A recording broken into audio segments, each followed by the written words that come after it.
Gets another kill for himself. He's now dominating 6, 1, and 7 on him. Inhibitor under fire. Another 2 for 0.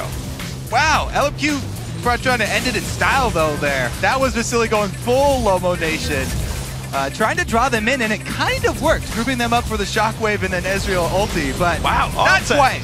1v2. No, Vasilii finally gets a kill with the offensive arcane shift. The teleport in, the flash from Yazuki, that's going to be enough for him. That's going to be another inhibitor going down now. Now the push in for the Nexus turret's going to be big damage coming through. Looks like the team's going to be enough. XiaoWeiXiao alone to defend. Not going to have much of a chance here. Down he goes. Now more here for the defense. There are still 2 Nexus turrets up. It's the slow grind without an 80 carry, trying to kill these off. Convenience likely to be enough. Turret number 2 going down in Cloud9 Tempest in the grand final best of 5. Take the second.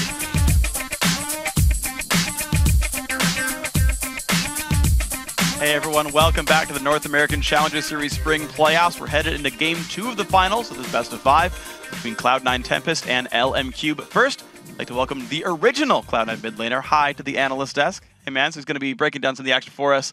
So, picks and bans, 380 carry bans. What's up with that? Right, so picks and bans went extremely well for C9T that game.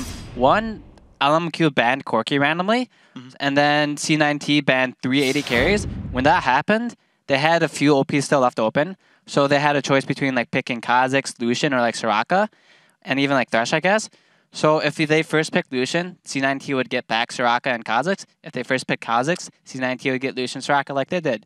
So the pick and ban phase went very well for C9, and I think that was a huge part of the game, basically. It put Vasilii on Ezreal, which is a fine champion, but he's definitely not a top-tier champion, and it kind of showed that game. He kind of went on tilt when he fell behind, and it just went really well for C9. Yeah, so then actually you kind of play into the game and you've got all these like mid-game advantages, like every single fight turned by a wish. Like it seems one of the big strengths of Soraka. I feel like that'll be a really valuable champion in the next pick and ban phase. Right, so in that game as well, talking about picks again, all LMQ wanted to do that game was basically team fight. They had Orianna, Leona, Kha'Zix, and Ezreal. They're only good for team fighting, and you're not going to beat a Soraka team in team fighting. She's the king of team fighting, or a queen, I guess, since she's a girl. But when you pick a team fighting team comp, you need to be able to win the team fights, and you're just not going to win against triple heal and Soraka. So multiple times throughout that game, they just kept getting baited by heal, and it's extremely annoying to play versus, and C9 just played that extremely well. Yeah, and I feel like Soraka is even more strong against LMQ than it would be against other mid laners, because XiaoWeiXiao, he's known for just farming very, very hard, and there's going to be other fights on the other side of the map that normally, you know, he's not going to be able to get to because he's not going to roam there. But Soraka can add her wish in, and that's really where they got their mid-game advantages, was from wishes, that one fights where the mid laners didn't really have an impact. You know, they're just farming away in mid lane, but Soraka's actually adding something to the rest of the team. Do you think Soraka is specifically better against XiaoWeiXiao since he's so focused on farming? I would say when you're playing against XiaoWeiXiao, he likely won't lose his lane for one. Oh, and yeah. He'll likely outfarm you. Well. Yeah, he CSs very well, but for him to do that, he farms wolves and raves, so he drops entire map pressure, he drops vision pressure, so instead of trying to beat him in lane, you just go and pressure the other lanes. While Bischu didn't do that, he didn't have to because of Soraka. He can press ultimate and bam, he can win a top lane fight, he can win a bot lane fight from just doing that. So when you're playing against him, you should look to control vision, and you look to control the map control, basically. Because you're not going to control lane against a guy that only wants to farm. Yeah. Because what are you going to do, tower dive him? You're not going to do that. So you just want to take over vision, ward up their jungle, take away their vision, and force bot and top the fight, and do something about it. Do you think it's more of a strategic sort of gameplay change than like, oh, well, you can pick like these 3 champions and they'll excel? It's more like your mindset to approach the mid game? It's definitely while champions can help, I think it's just a strategical thing. Say, for example, Bischu had or LeBlanc or something, for example. Even with LeBlanc, I wouldn't be trying to win my lane against an Orianna, because Orianna can always play passive, and especially on XiaoWeiXiao. For him to die, he'd have to make a mistake, and I'm not relying on the enemy pro player to make a mistake. It can happen, but you can't rely on that. So instead of doing that, you should play around their weaknesses. His weakness is he doesn't leave mid lane, so take advantage of that. Ward their jungle, make their jungler feel pressured, go bot, do something, and just basically punish them for not doing anything. So now that Cloud9 Tempest do have the advantage, they came out with a great early plan in game 1, and they've got LMQ kind of on tilt, or you know, maybe at a mental disadvantage because of coming out with a loss. How do you think Cloud9 can best roll this first win, this momentum, through a 5-game series? So I want to say C9 can bring the momentum forward, but the issue with the pick and ban phase they just did, it's kind of a cheesy one, so it should only work once against LMQ. Since I was in the player lounge too, talking to their managers or whatever, so like they basically heard the strategy of what I told them. So I imagine they went and talked to their players and like let them know, hey, watch out for this. So I imagine they have a better plan in case C9 tries to do the exact same bans. So while their first game went really well, I think game 2 will be completely different just because LMQ will notice that the pick and ban phase in game 1 went very bad for them, and they're not going to let the same thing happen twice. So they'll basically change their bans and force C9 to have a bad pick phase. All right, we'll see if it happens. Hi, thank you very much for your time. Of course, we'll see you after the next game as well, but we're going to get ourselves into Champions League in just a second for the second game here of this best-of-5 final. So, yeah, the prediction being that picks and bans might go a little bit differently. Of course, the teams swap sides. Of course, with 3 bans, then 2 picks early, you get kind of less that you can deny here. So C9T going to have to rely on who's that one champion we need more than anything else. An AD carry for Vasilii there that is a little bit more comfortable with. Yeah. Is that audio working? Yeah, you're good. I didn't hear you either, for what it's worth. That wasn't your stuff. Yeah, so you said we had to secure an 80 carry for Vasilii. I know, yeah. Was it you and me where we would start up Challenger and was just miming it? Yeah, so don't worry, we're good. You can hear us, our beautiful voices. So, Qi-Lin, Twitch, the ban still C9T, picking the same ban phase. Yeah, so not changing too much here. But LMQ can be ready for it this time. Yeah. The question is, how composed are LMQ? Have they been able to sort of forget about that first loss? They need to take what they've learned from the pick ban phase from last time and come into this one with a fresh game plan. They're not going to ban out any AD carries themselves, I'm quite sure. Yeah, absolutely, but C9T is still looking at maybe the early Lucian grab. Kate Twitch being removed says, you know, Vasilii, you're going to have the first rotation or early rotation Lucian if you want this one. LMQ actually switching their bans a fair bit. The Zig's still a carryover. The Soraka, or yeah, the Eve's still the ban, but they've added Shyvana here. But it's first pick Soraka here for Cloud9 Tempest. LMQ, Lucian's a big one that's still up. Of course, Kha'Zix is down, but they might not want to go for that team fight comp against Soraka. Yeah, and like I said before, I really like that one when you're going up against the farm-heavy mid laner, just because she can add that global pressure. Looks like Cloud9 definitely valued that, even though he had a hard time keeping up in CS, which most people do against XiaoWeiXiao. Yeah. A lot of that too, you know, there was several jungle ganks towards mid, putting extra pressure on them. Yeah, absolutely. So we're going to see what LMQ does with their few choice in this one. Corki's still available, Graves still available, 2 picks that weren't banned in this champ select. The Elise steal, though, might be pretty valuable. Of course, now with 2 junglers banned, you can start pushing people farther and farther down their champ pools.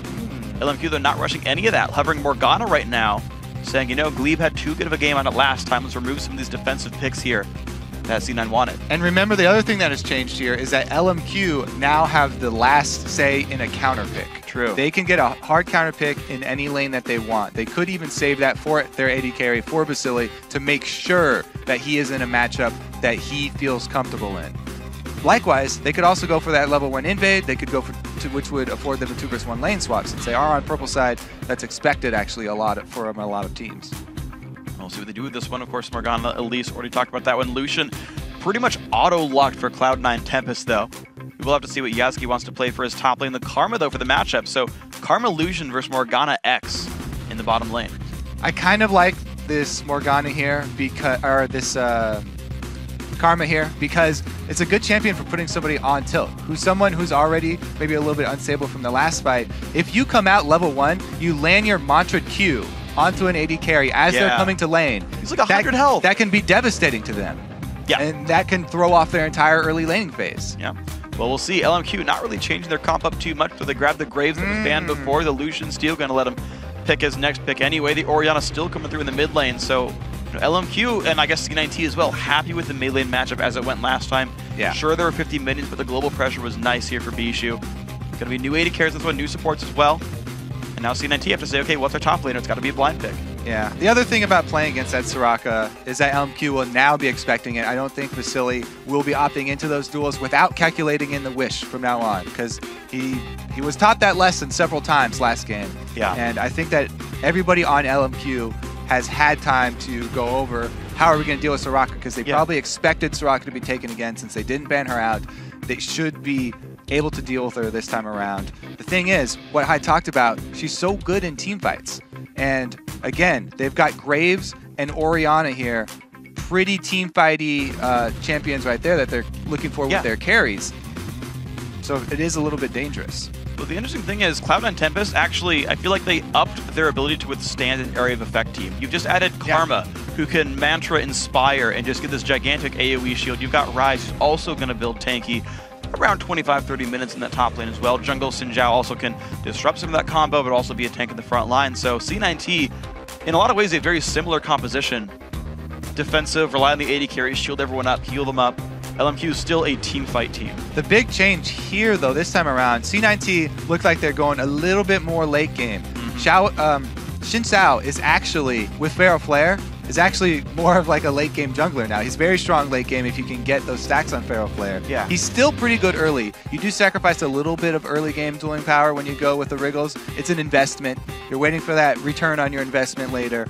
But especially with the Ryze lock-in, I think Cloud9 Tempest are going to be playing pretty defensively in the opener for this game and playing more reactively to what LMQ are bringing, because they've got the Elise, they've got the Renekton. They're going to be looking to make their moves earlier, and they've got the Graves too, who has a lot of bursts for an AD carry. Yeah, absolutely. So there's going to be some interesting things to watch for then, is how good are the catches, the dark bonding. We saw how good they were from Gleebglarbu. We'll see if more lands a bunch for himself, because that'll open up the opportunities. Again, I think you're right with the Renekton Elise. Those two have so much playmaking potential that LMQ, we tout them largely as an early game team who's very good at converting that early lead into a siege in like a 25-minute close to the game. Now, C9T didn't let that happen in game 1 here, but game 2, that's always the risk for LMQ. You land a couple of good ganks, and they've been very good at crushing the game once it happens. And LMQ should be more comfortable this time around. Ackerman's on Renekton. They've got Graves for Vasilii. It looks like they are going to be pretty happy with the squad that they have right now. And they should have control of those early dragons. With the team that they've got right now, I think the early dragons, if there are team fights around them, will probably go towards LMQ's side. So Cloud9 might even be looking to give those up. And as I said, play a little bit more defensively early. We'll have to see what kind of stuff Ackerman can do, since this is the new Renekton, taking a little bit of power off of his ultimate early. However, it scales up towards the late game a little bit better now. Yeah, exactly. Bigger power spike at 16 for him, weaker at 6 and 11. And I actually want to kind of pay attention to what you talked about with the dragon fights there as well, because, yeah, C9T, more of a late game scaler. They don't want to necessarily do the dragon fights, but then what do they do when LMQ goes for dragons? If LMQ just does a rotation as opposed to like a pick into a dragon? Yeah, Ryze is not like a great shoving champion, so it's not like he can answer with a turret himself. Valid point. So I want to see what these guys do with this one. Soraka at least can push. We'll see if that combos up. 1 ward each for the supports. Fun minor fact, Ryze and Soraka both have magic resist shreds. We might see them actually get some very serious damage off during a fight if it goes on a bit long. And with, I mean, C9T being generally tanky, having heals and whatnot, that could be a real possibility. Also, Altec has teleport. Aha! That's like, I was just talking about how in solo queue, when I have to play a role I'm not comfortable with now, I always take teleport, because when I lose my trade, then you just teleport back to lane. You can actually use that to increase your advantage here. And we see it a lot of times actually on Lucian. Teleport in lane. He can go for the early trades, and even if he comes out behind on the trades, he'll be able to back and make a purchase, returning very quickly, and sometimes he can even capitalize on that right after getting back. We'll see what they find with this one, because right now, going to be the teams waiting around for a little bit. Definitely gives them a great late game advantage, too. 2 teleports for them. Should have very strong map control. It also means that they are going to be defending their turrets tooth and nail. They want to keep their outer turrets up as long as possible, because that is the best way to be using your teleports nowadays. Getting back to the outer turrets, reducing that cooldown by 100. There's actually one thing I want to think about with those TPs, though, is that LMQ has 3, like, pretty easy to land long-range skill shot CCs. Shockwave, Cocoon, Dark Binding. If you TP onto a turret, you're going to go into a predestined spot in front of it, and if you learn those timings, you're going to fall into a Dark Binding immediately. We did just see last game how Cloud9 Tempest were not able to land the bind on Ackerman, though, right when he teleported in. You do have to get used to it. So we'll see what these guys can do with this one. Mid lane going to be the early push actually for XiaoWeiXiao. Puts his early Trinket Ward to the top side of the mid lane. Watches the ramp in towards his red jungle. It's going to actually help keep NoName safe on top of that one. So yeah, This matchup is very, very interesting between Ryze and Renekton because Ryze can bully him early. However, Renekton has the all-in potential. And when junglers come, it's not if they come, it's when they come. This top lane matchup can be swung very quickly either way. The all-in, as I said, is definitely there for Renekton. If Ryze is trying to bully you and shove you and he's in your face, then he's extended in the lane. If he doesn't have the coverage, you can make him pay for it. And once Renekton gets the lead, then he can all-in over and over. But it looks like Yazuki... Well, they've already started the fight. The Ignite used by Ackerman. He is not quite level 2. Gets it now. That might have been the damage he needed to get the kill. But it's going to be health... actually, well, Biscuit's chugged by Yazuki to keep him alive. And it doesn't look like Elise will be making the early trip top. Starting red, ending her route down bottom. Kez looking for the early invade here. He's going to get it just after the nick of time. Oh, it was even an early smite too. Level 3 Elise. Well, it forces the flash, the repel up to the wolf camp as well. He's going to be safe with that one. The quick escape, both very buffs. quick reactions there from NoName. Well played by him. Didn't waste any time trying to flash in range of those wolves. Well, that was nicely played. So, NoName is going to be in good shape. Altec actually taking a bit of buckshot to the face. Got to be a little careful on that one, but Karma Lucian has a lot of poke potential. And there goes NoName. After escaping that, he goes immediately top. As I said, he ended his route down bottom, but he went straight for this Ryze because Ryze is overextending. He's trying to get the most out of his early game advantage over Renekton. Now he might pay for it. See what they can find. There's going to be the stun. The flash cocoon is not going to land. Yazuki, the repel comes in. His flash is down, though. It's going to be enough damage for LMQ. Q comes out, the red buff tick. Yes, it is. First blood, 4 minutes 15 into the game. That was a little greedy by NoName, not immediately following up the Renekton stun with his cocoon. He opted for the Q first. Doesn't cost them, though. They still get the kill. They still are able to swing that fight back in to Renekton's favor. He didn't get the kill, though. So Renekton, he's definitely going to be looking for more all-ins. Yeah. Pretty early here. Well, teleport used by Yazuki to get himself back to the lane. Of course, no such teleport for Ackerman. But NoName is actually already waiting to re-gank the top lane now that TP's been used. But Kez is going to wait in the wings as well. That's why I said when jungler intervention happens top, because this matchup here is explosive. Yazuki's actually trying to freeze this wave in front of his turret, so he takes a little bit of damage from the cannon minion. You can see it almost took off 100 HP there. He has gone tier, so still just as squishy as before. And he's going to try to last at the cannon. It's actually not using much mana to last hit, which is interesting because it won't let him charge his tier very quickly by doing this. But the Elise shows up saying, hey, you know, we want to push you off the turret. Ackerman, he's actually going to land the stun on this one. This is not good for Yazuki. Big damage comes through. Kill picked up. Kez going to try to answer back towards Ackerman. He will pick up the trade kill. The flash stun onto NoName, but there's too many minions there. He's not going to stop him. Yeah, that was an interesting repel at the end. But yeah, Kez is able to answer a kill this time. He was farming the jungle there, so not there initially. But as I said, looking for more all-ins from Renekton. He's trying to take advantage of the early mana building phase of Ryze. They did it decently there, and you could also tell that NoName learned his lesson from last time. Immediate cocoon after the stun. Didn't wait for it. Didn't give Ryze any time in between there. Yeah. It was honestly so well played overall. The slice and dice past the turret to set up the gank. Kez had waited, but said, you know what, I don't think they're going to dive you. And as soon as he turned around, LMQ had gone in. Yazuki's got a ward, and he places it right in NoName's face. So NoName knows there is a ward here. Going to go sweep it out. At least it's going to be a 2-minute sweeper cooldown, so if he places the real sight ward down, maybe Yazuki be safe on this one. That's the bait ward? The trinket ward. Bait ward. We might as well. It's only worth 10 gold this early. Screw it. All right, Kez also returning here, so. There it is. He put the real ward down. They got pinged, actually. NoName knew, or Ackerman knew about that. This is a big wave they have to work with, too. Would Cloud9 actually go for a dive on Renekton here? He's not level 6.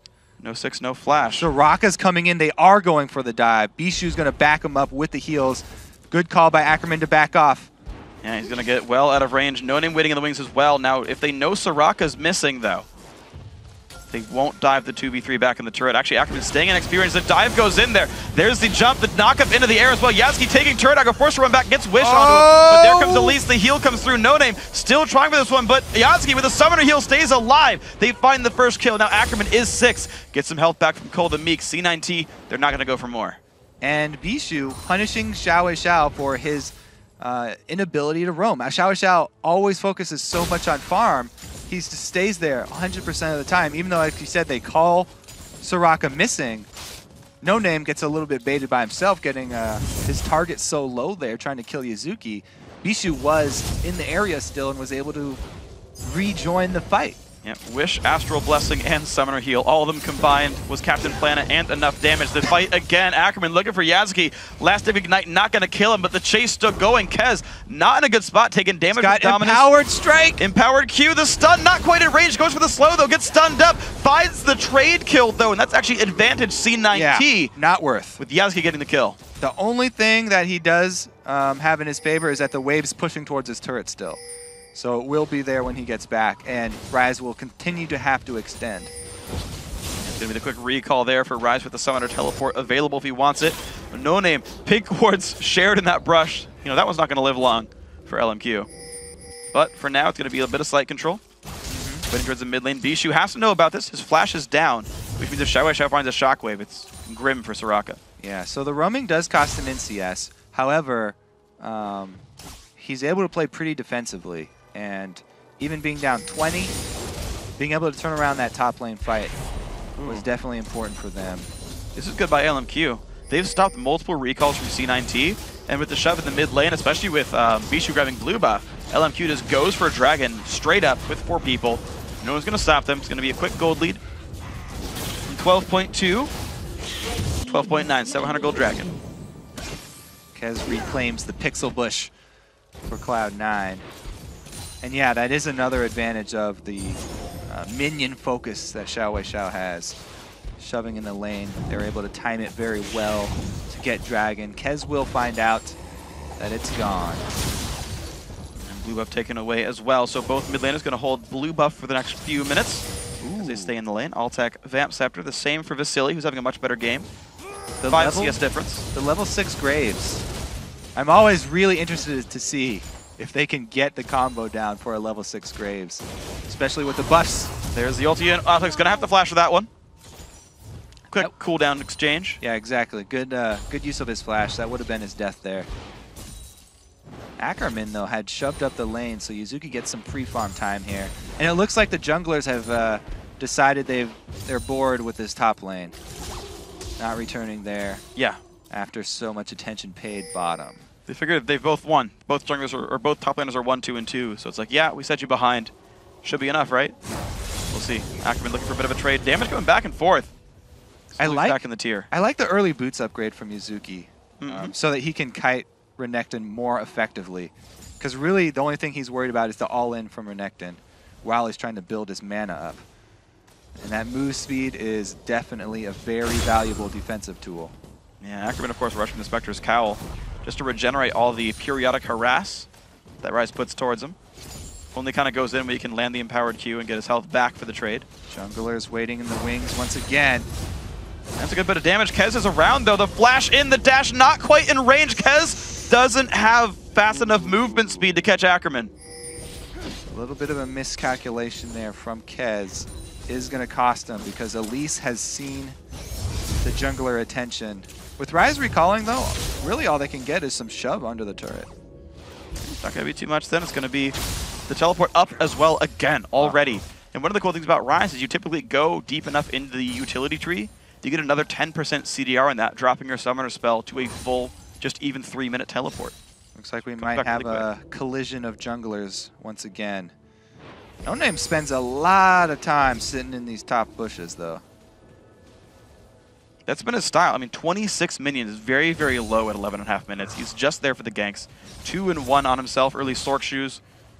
When someone stays around with this low HP, by the way, even at his turret like Ryze like this, you have to be thinking that he's waiting for a counter gank here.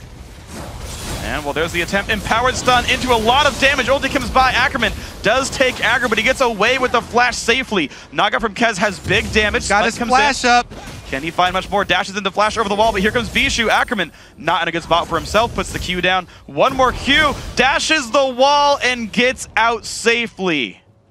Godlike move. Able to draw Bischu away from the mid lane and escape with his life. Great move here. XiaoWeiXiao is going to take a lot of health off of that. Turn the teleport in down bottom. And comes Ryze in the back. Vasilii's got nowhere to go. Didn't even need to show up. Now it's all about Morgana. Goes in towards the mid lane. Binding onto Gleeb. Does have flash. Yazuki doesn't even get to play. He used his teleport to get down here. He's trying. He definitely wants a piece of Morgana. Soraka shows up. It's going to be the ulti pop as well. Bischu has to be a little bit careful in this one, but Kez comes into the wings as well. Ooh, the summoning, he'll keep him safe. The knockout comes by. Ryze finally gets a piece. Yazuki grabs the kill for that one. 4.5 minute summoner cooldown. He's going to go back up to the top lane. All right, so that will be, as you said, the full length duration on teleport. So no more free backs for Yazuki in the top lane. And he's still just with mostly pure mana build here. But he's stacking. It's going to keep going up. Actually doing really good damage here. Bought. Here comes the chase. Ulti is down on all sides. No flash. Ackerman dodges. Lands the double dash. Nice play. Oh, the flash. He's not done. Q. E. One more spell. Picks up Ackerman. Yazuki 1v1. Pretty greedy there. Yeah. From Ackerman. He had a lot of money, too. They hadn't even gone back to the purchase. He gets a whole Banshee's Veil completion. Good move from Yazuki, though. Doesn't give up on the chase, even though it was a great slice and dice juke by Ackerman. Follows him with the flash. Pretty good roam from Yazuki. Right in the mid lane. At his mid. Oh, they're out of mana. Never mind. They're out of mana. I got excited for nothing. You identified that one. I'm used to Zed, where it doesn't matter. Never has mana. Doesn't seem to stop him much at all. I have to also point out that Kez has not gone with the Wriggles, which is very common with Xin Xiao here. Now, Lizard Elder does give you more early game impact. Definitely higher impact ganks that he's going to have, but he hasn't really gotten an edge in the fights that he's been in even with that item. So that he might be regretting not going with the Wriggles into Flare later in the game. I don't think anyone would ever sell that and like rebuy Wriggles later. I don't think that ever makes sense. No, because you need to be stacking it up from the beginning of the game. Yeah, buying like a 35-minute Wriggles doesn't help, even if it instant combines. That is a terrible idea if you've ever had one. Okay, well, that's why I posed it, didn't say you should. That's good. It's like, hey, what about this thing? And you're like, no. I'm like, okay. Working through the thought process right now. I usually just say things live. I don't think them through when I commentate. It was good. It's like, you know, 80 carry Elise, great build, right? Well, Infinity Edge. He actually does not even have a Dorance this time around, which would be the common one. Freeze here for the bottom lane. Trying to keep that on their sides. We have not really seen a lot of action bottom. It seems like Vasilii does not want to make any more mistakes down bottom. So he hasn't all-in anymore. He's very wary of the wish from Soraka. Does not want to go into one of those fights where his opponent has an extra heal to call for, even though he is Graves with that giant burst damage. Altec gets bind. That's a jump to NoName though. Black Shield is on, keeps him safe and not in the air. The dash is two-man shotgun comes in. Wish comes by early. The knock in the attempt towards XiaoWeiXiao. Nice ulti from Moore. He's gonna get the stuns and Graves ulti comes by as well. Kill picked up on towards Kez. Gonna be another kill picked up for Bischu. The kill back though from the white. Moore trying to run away. Gleeb and Altec still on the chase though. Very low health bar. Vasilii some nice burst. Gets the shield as well. Gleeb forced to run away. Flashes action to keep himself safe. Altec goes in. Finds XiaoWeiXiao. Looks for more now. Can he get it? One more attack. No. The puddle actually claims it up. 1 for 1. And now Gleeb in the wrong spot of town. Yazuki waits on a ward to get him safety. Yazuki's trying to get him a way out here, but I don't think he's going to be able to scare up Ackerman with the Banshee's Veil. Empowered W going to heal him a little bit actually. That Yazuki, where have you just gone? Be enough. Yeah, he could have re-imprisoned someone. He definitely could have stayed in there. I don't think he was expecting Gleeb to use his summoner heal. I think that was some miscommunication there from C9. Yeah. Yazuki just kind of baits him there. Yeah. Well, it's okay. He's Ryze. It's going to be all right. All right, yeah, let's look at this one more time because there's a great shockwave, but then this is the heal power. The Soraka mid-game team fights, chasing everybody off with the star call, and Vasilii comes in with that burst. We finally get to see it. White gets his vengeance onto NoName there, finishing him off. And Altec decides to spend flash for a kill onto XiaoWeiXiao. It's okay.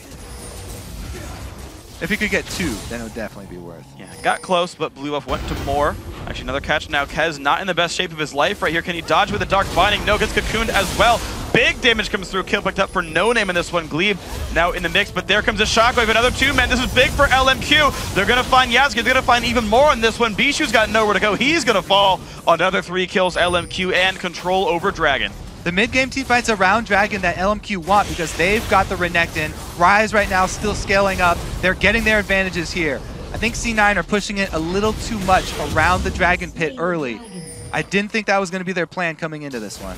Altec trying to fight Vasilii, though. Gleebglarbu not far away. There's the Black Shield as well, and more actually now in the wrong spot. Big dash in. Altec finds the kill. The counterattack now from Vasilii. Dives in, the big damage. One hit the flash. Vasilii gets the kill picked up. Now Gleeb chased down by Ackerman. This could be very bad for the support. Karma puts a ward down. Teleport comes in. He's trying to keep his team alive. Again, the empowered W keeping his health in a decent spot. Here comes Ryze. Is it enough damage? Ackerman does not have much, but he does have flash. One hit from dead. Flashing away. Minion damage not going to be enough. The flash, the rune prison. Vasilii goes down. More spells. Yazuki double kill. Ryze pulling. And now they're closing on XiaoWeiXiao, but they don't know NoName's in the bush. Well, the ulti comes across. Kez gets stunned. Bischu's around, though. I don't know if Kez is really going to die here. Great shockwave again from XiaoWeiXiao. NoName into the air. Looks for Gleebglarbu, but the shield does not keep him alive. Kill picked up for NoName, making it a worth it trade anyway.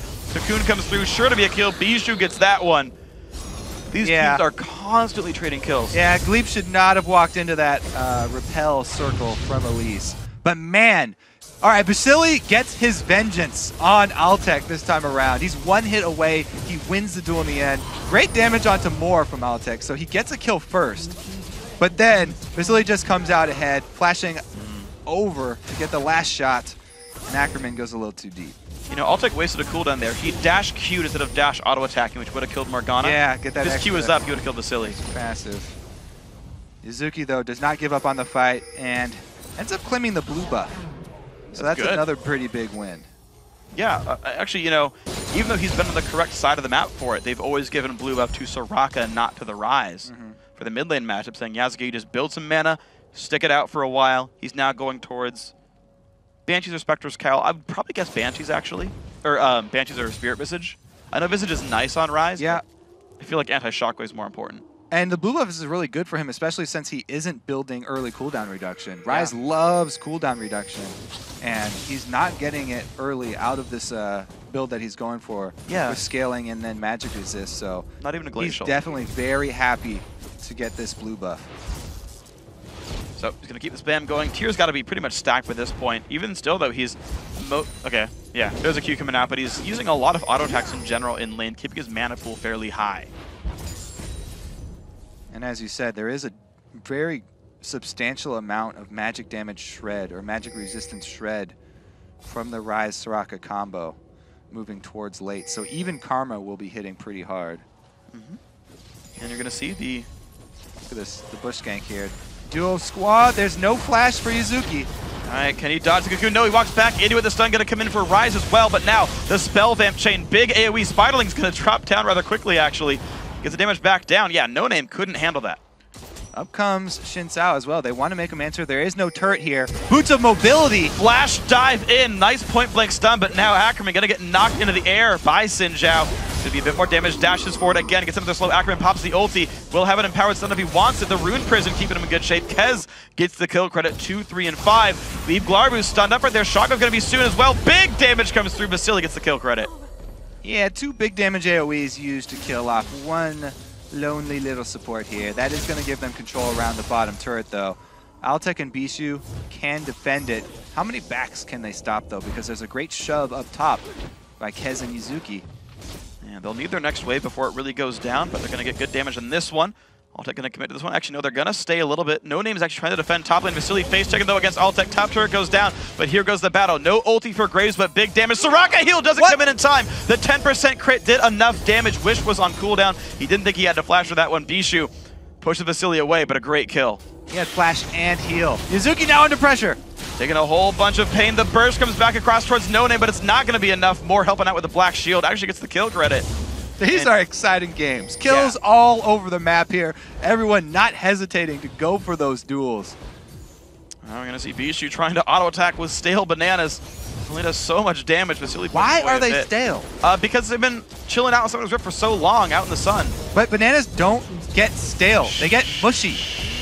Mushy bananas coming in. Altec with the teleport to a minion. Just wanted to use the globals on Vasilii and does. Kill picked up by Bischu.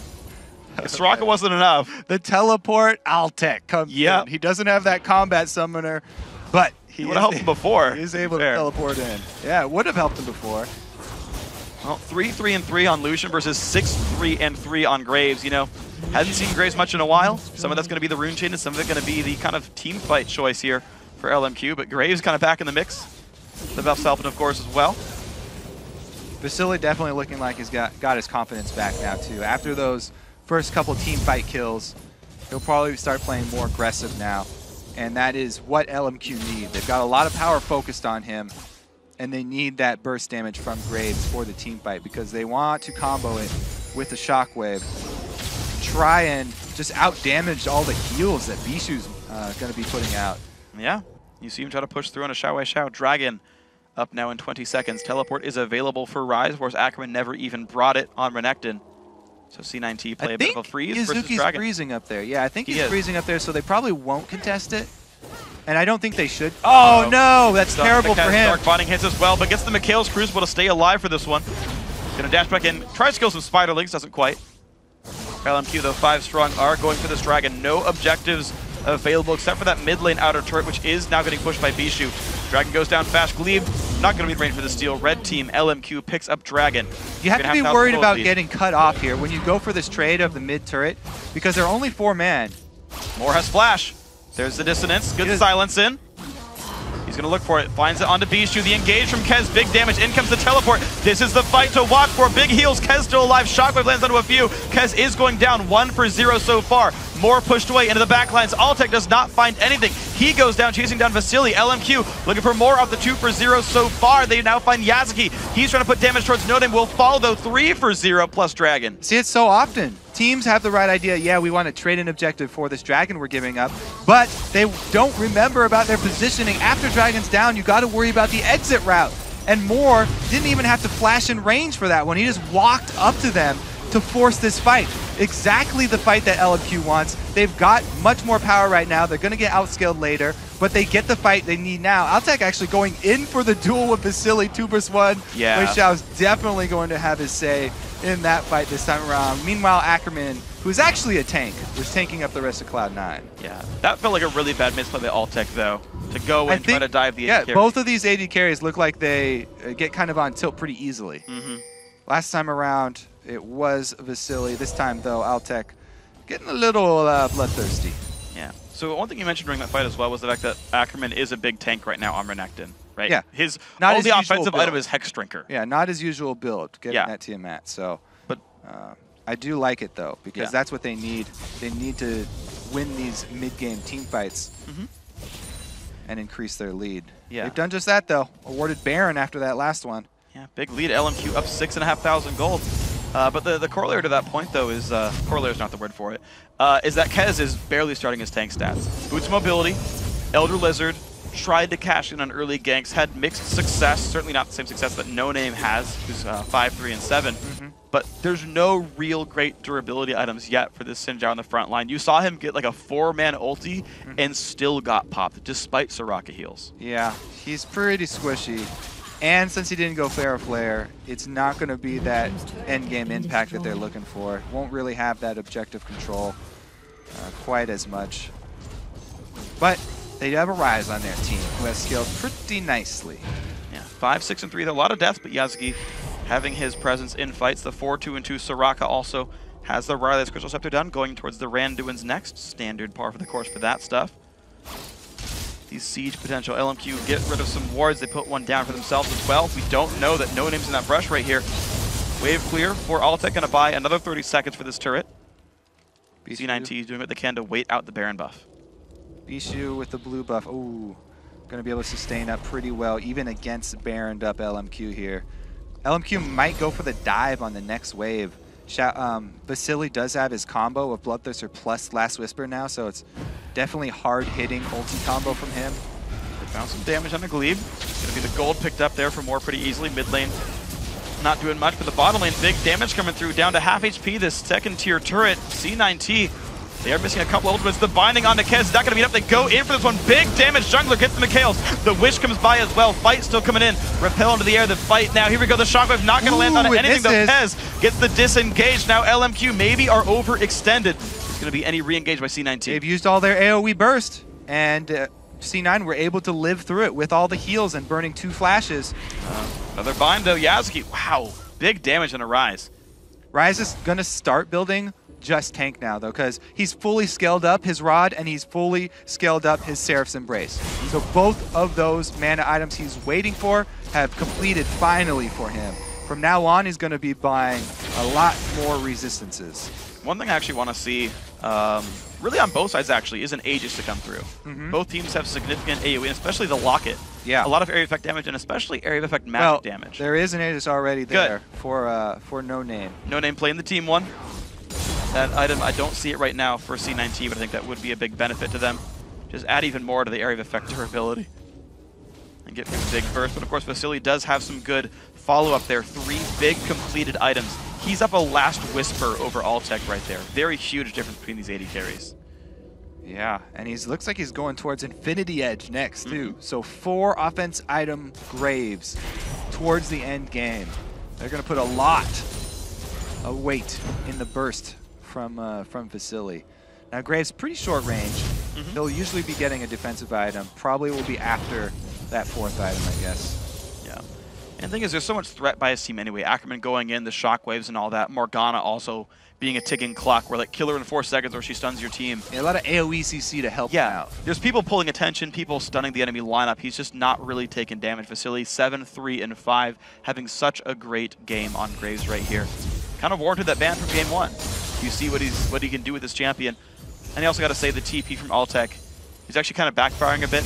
Yeah. The lack of heal made him lose a couple of duels. He also made some bad choices going for fights. It worked once in a while. I actually saw him get a kill because of it. But I wonder what happened if he actually had a little bit more lane pressure, could win more of his fights. C9T going to try to control the middle of the map. 15 seconds till Dragon is up. Baron has come off the map. Glebe is going to find a bit of a route, but Black Shield stops that. TP in. Whoa, he's trying to cut him off here, but I don't know if he can catch him. Altec actually on the run too. Can they save him? Overextended. The heal's not going to be enough. He goes down once more. That's such poor timing for Cloud9 because they would have had Dragon. And big damage into Bischu. This might not be a good fight for C9T. Moore will get the stun, but in comes the fight towards the back line. XiaoWeiXiao forced 2 Zonias, but huge damage comes out from Ryze. But there comes Vasilii on the back lines. The big burst comes across Bischu, barely staying alive. Ryze still in the mix, but the damage is too much. Everyone following over from C9T. LMQ win another huge fight, 4 for 0. Yeah, Altec got caught at the worst time possible. Dragon had just spawned, and Vasilii was top lane. He had to recall to base and walk all the way down there to join that fight. That would have been a pretty easy Dragon for Cloud9 because they had 5 in the area. But Altec does get caught really early here, and that's going to cost them this entire team fight. He does everything he can to get away, but there's no hope for him. XiaoWeiXiao is farmed at the moment, able to finish him off before the heals are able to save his life. And as we know, this changed into a very successful fight for LMQ. So Baron's now up in 45 seconds roughly. You got the mid lane pushed down. Looks like LMQ going to get their lanes under control before they set up the Baron pit too much. But keep in mind this team is up about 13,000 gold. So any sort of open field fight is likely to go very, very well for the Chinese team. Yeah, man, they got that Dragon at the perfect time. That pick onto Altec, circling around behind him, was exactly what LMQ were looking for. They've got such a substantial gold lead that it doesn't really matter what the comp from C9 is at this point. Yeah, you're going to need like 15, 20 minutes before you can kind of equalize that out and say, well, we're both at full builds, who cares? But that's a long way away. And it is the Infinity Edge. Yep. Vasilii is going damage. Hard. 9, 3, and 6. Game. By the way, he also flashed into that last fight, into the middle of them. That's fine. If you're Graves, you can go full wound. He's a little defensive there. He's got that passive, so yeah. It didn't really matter. He had the XiaoWeiXiao shield to back him up. Yeah, and an Orianna. Orianna's one of the best mid laners for defending 80 carries. That's what I said, XiaoWeiXiao shield. Oh yeah, you literally just said that. I was like, and the Orianna. It's like, yeah, free. Again, the thought popped into my head. I couldn't not say it. It's like bad joke. You're a genius. You had the exact same thought. They've got the black shield, and they've also got the Orianna shield. The robot shield. So, Altec gonna opt to use that summoner teleport to his advantage in the late game. A bit of a catch in a XiaoWeiXiao. They need him to teleport in though, it's a team fight! Ackerman goes in right in the front lines. Oh, Kez dies Kez. immediately, 1 for 0. Now the cleanup crew, LMQ pushing forward. Cocoon not gonna land, but Bischu's got really nowhere to go right there. There's the repel. NoName will find more engages. Bischu now forced to run away. He's gonna go down to this one. The bottom lane That's turret a Baron. under fire. That But yeah, is 2 a for Baron. 0. So your teleport split pushing AD carry does not work if you guys are going into a team fight right when he hits the bottom lane. As you said before, Kez not tanky at all yet. Still very squishy. They can take him out of it very quickly. Vasilii wants some vengeance here. Can he catch Altec before he finishes the recall? No, he cannot. However, his team will still secure the Baron. Another huge win for LMQ. Cloud9 not really able to work around with their teleport, not split pushing and avoiding the team fight. They're split pushing and getting the team fight, 5 versus 4. Yeah, so some great play by LMQ. They're actually getting the catches despite no super traditional like hard crowd control, no Leona, nothing like a Diana or whatever. It's just like, yeah, you know, Renekton, Morgana, Ori, Elise, that's enough. We'll land the skill shots, we'll land the shockwaves, and it's working out for LMQ. They're getting those fights that they want. Yeah, I mean, theoretically, it should work out for Cloud9 because, you know, they've got the speed boost from their support. They've got a Mikhail's on the support as well, so he can cleanse anyone who gets snared. But didn't work out for them this time, and now they've got a long defensive route ahead of them. Try and defend the inhibitor turrets. Yeah. Well, aside from gold, for what it's worth, C9T has an equal turret score. So whichever team gets map control has kind of equal footing in pushing into the base, but of course that's LMQ by a lot. They still have 2 teleports also. Well, LMQ look to the mid lane right now. It's going to be the recall from Ryze. Yazuki going to keep himself safe. XiaoWeiXiao actually being patient with this one, holding towards the bottom lane for now. LMQ definitely not rushing off this Baron buff. Yeah, because the Altec was able to split push, shove it up that far. He drew XiaoWeiXiao away, using up a little bit of time of that Baron buff. Every second does count for Cloud9. So here we go. Mid lane a bit under fire. Silence on the NoName. He's safe though. Ulti pops by Karma. XiaoWeiXiao farms race as usual. Comes in. It's a double lift of mid lane. 386, yes. There's no mystery where he gets it though. It's the jungle. He's stealing money from NoName. Yeah, he was actually stealing that money from Kez. Yep, that's true. That was their job. Either jungler. Well, oh, more! To start this one out, huge health loss onto Morgana, but it's not going to be much. Gleebglarbu loses even more though. Message sent by LMQ. He's also done Bischu in a bad spot. Shockwave comes in. Bischu about to fall. Ignite is going to seal the deal. 1 for 0 so far. Fight continuing. Kez forced to flash backwards, but still taking the burst. Another kill picked up for Vasilii. Yazuki forced away. The fight still going in. Vasilii staying alive. Audit looked for the trade. Not going to find it. Mikhail's keeps him safe. Vasilii life steals up rather rapidly off a minion wave, and the mid lane turret is going to be going down. Another 2 for 0. LMQ now dismantling the base. That should be at least 1 inhibitor. Probably get another turret off this one. 2 members down from Cloud9. Means that LMQ have the run of the map. They can get anything they want. Since there's no dragon and no Baron, I'd expect another shove, but they don't want to backdoor anything. The turrets are very tanky without minions there. But looks like 2 of them want a backdoor. Well, they're poking at it. Yep, That doesn't help that much because it'll regen. They're getting good damage down on it though. If they had everybody. Well, there they go. And call them in. Qi-Lin comes in, some decent damage there. 1/3 on the turret health, gonna start regenning, but it's super low. The wave is right about here, but the respawns come in for C9T. A 5 versus 5 Baron buff still on LMQ right now. Will they find the engage? Ulti popped in by Karma. They're gonna go for this one actually. Some good damage coming across. Will they find much more for this one? There we go. Kez does fall. The fight continuing now as Bischu's also gonna drop 2 for 0 LMQ. Altec forced to run back. The dive in by Ackerman. Can he find Yazuki? Nice Randu and slow the ball onto him. They're gonna find the stun. A double kill now for Vasilii. 13, 3, and 9 on Graves. A huge fight now for LMQ. The bottom inhibitor gonna go down as well. This could be the tied up series. All right, Vasilii and LMQ strike back. Winning game number 2 here, going on the Nexus turrets. And it's going to be turret number 1 going down, turret number 2 soon to follow as well. 36 into the game. Teleport comes in just for fun by Altec.